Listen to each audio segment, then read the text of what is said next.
Hi students, how are you? Hope you and your family members are fine.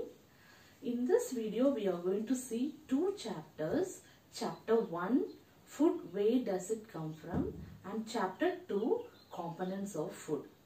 Both chapters we are going to see in this video because both are related chapter. And students, for every chapter I am going to give one or two activities.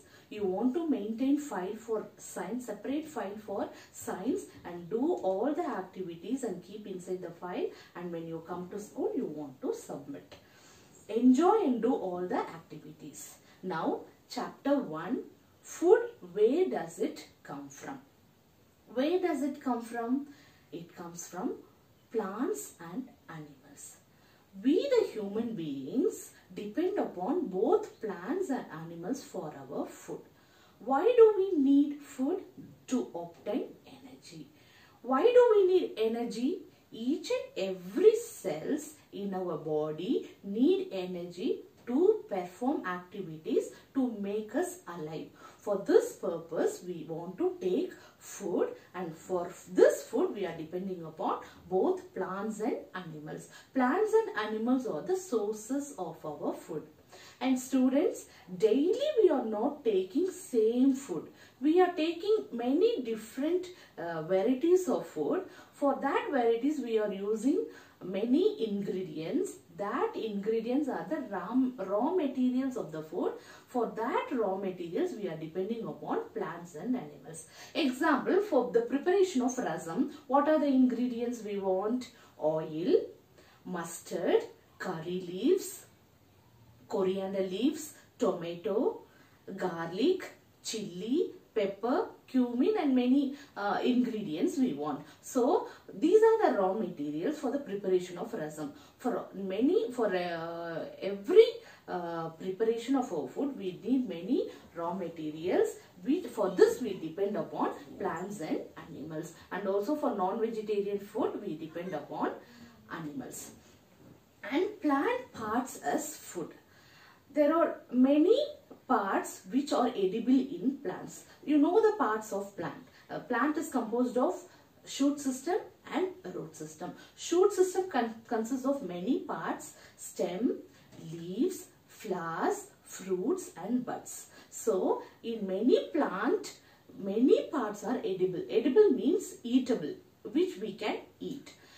In some plants, only one part will be edible. In some plants, many parts will be edible. So in some plants, we will eat, we will use flowers, and in some plants, roots will be edible. In some plants, seeds will be edible. We will see examples for those. Flower. Example of flower. Cauliflower and broccoli. Cauliflower and broccoli we are using as a vegetable, which is the flower of a plant. Carrot and radish. Carrot and radish is a root of a plant. Spinach, lettuce, and cabbage, these are leaves of a plant. Sugarcane, banana plant are stem, and potato is the underground stem of a plant. Wheat, rice, mustard, maize, and pulses, these are the seeds of a plant.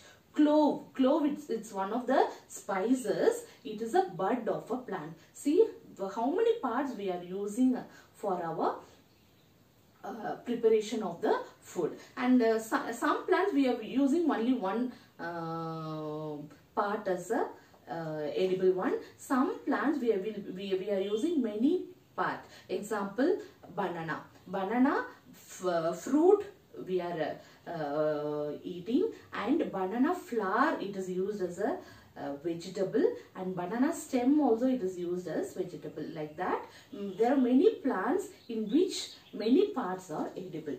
And animal product as food, and we are depending upon animal for our food. Example for food from animals are milk, meat, fish, honey, etc. And kinds of animals.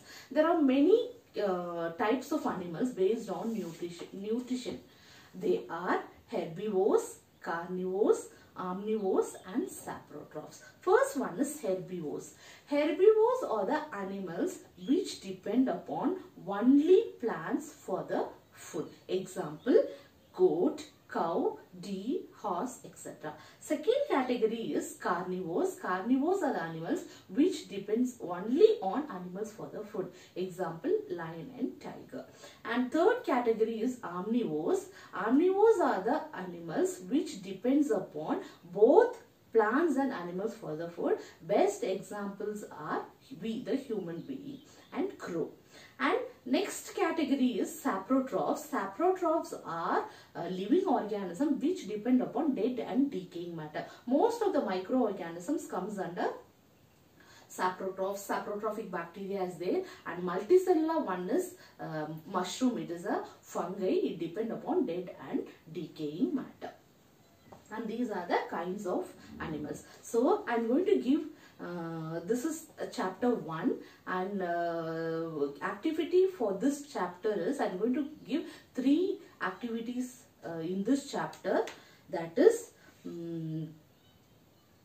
write ingredients, recipe for any 2 dish, and write any 2 example of a single plant in which 2 or more parts are edible. Third one is you want to prepare a sprouted seed. With the help of your mom, you prepare a sprouted seed. Sprouted seed is rich in protein, and you prepare that and you take a photo of it and you make a file. So 3 activities. One is you are going to write ingredients and recipe for your favorite dish, 2 dish. Second one is write 2 examples of single plant in which more than 2 parts are edible. Third one is you want to prepare a sprouted seed. And next is chapter 2. Chapter 2, that is components of food. What is the main component of the food? The main component of the food is nutrient. What is nutrient? Nutrient is a substance which provides nourishment and nutrition which is essential for growth and maintenance of life. There are 5 types of nutrients. They are carbohydrate, fats, proteins, minerals and vitamins. Now we are going to see one by one. What are the function of that nutrients and what are the sources of the nutrient? First one, we are going to see carbohydrate and fats. Why I am bringing carbohydrate and fat under one category? No, carbohydrate and fat are the nutrient which gives much more energy for our daily activities.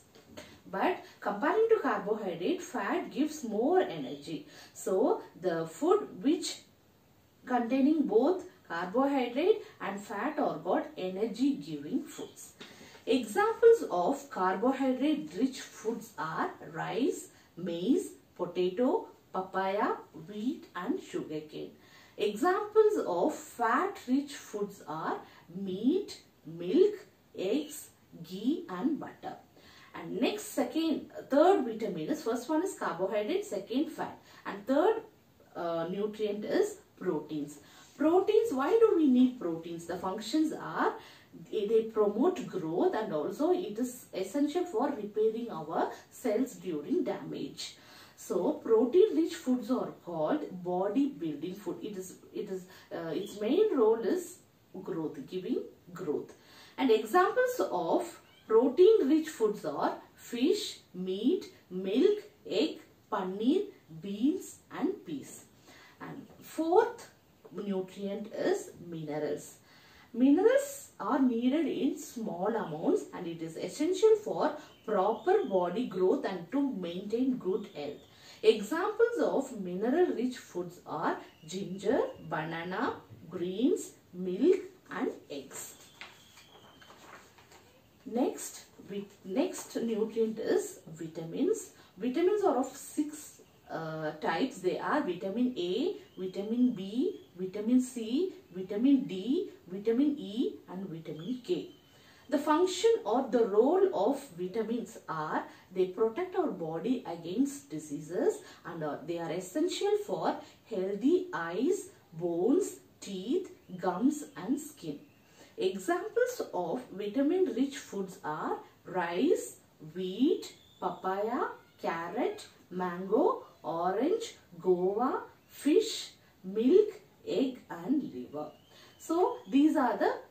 5 types of nutrients. Apart from these nutrients, we want to add dietary fibers and water in our daily food.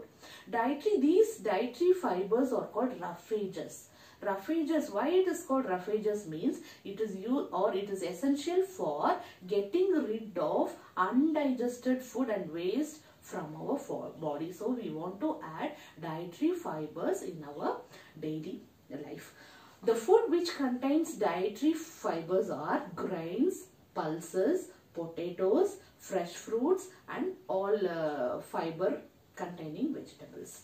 And next one is water. Water is an essential component which we want to add lot in our daily life.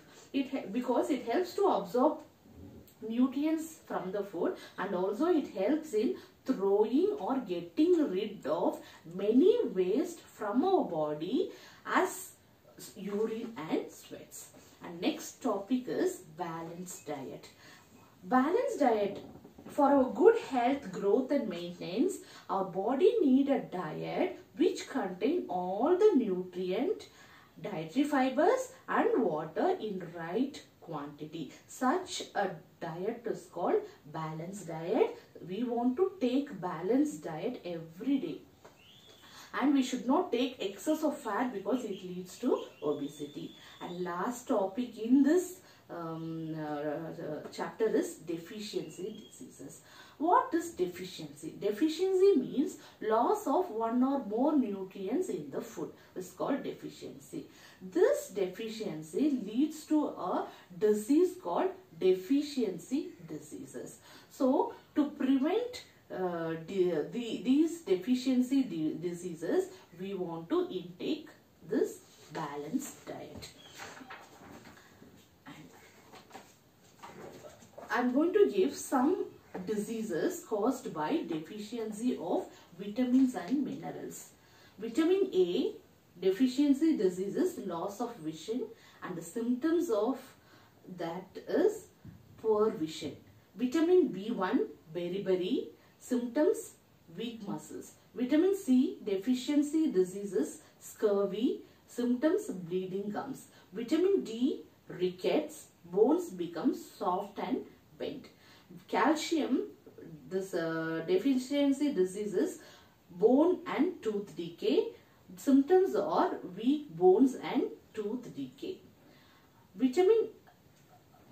Iodine, deficiency diseases, goiter, and symptoms are glands in the neck appear swollen, that is thyroid, swollen thyroid gland. And iron, deficiency diseases, anemia, and the symptoms are weakness. So these are the examples of some deficiency diseases. So to avoid these deficiency diseases, or to prevent these deficiency diseases, we want to intake balanced diet.